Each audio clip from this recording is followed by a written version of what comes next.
So the problem with our conception of privacy is that we have a very 20th century idea about what the invasion of privacy means. The invasion of privacy is some intelligent actor piercing into a space we expect is not viewable and using what he learns against us. That conception taken over into the 21st century AI world or big data world terrifies people because basically all sorts of private activity is now subject to surveillance.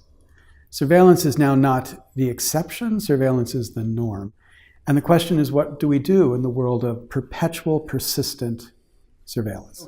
What we need is to develop, I think, clear rules about proper and improper use, recognizing we're not going to know much now.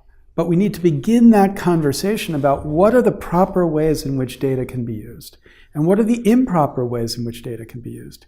And rather than allowing these companies to say, oh, geez, people agreed to this, agreement is not a defense. The question is the use appropriate or not? And we have to develop the infrastructure for that conversation.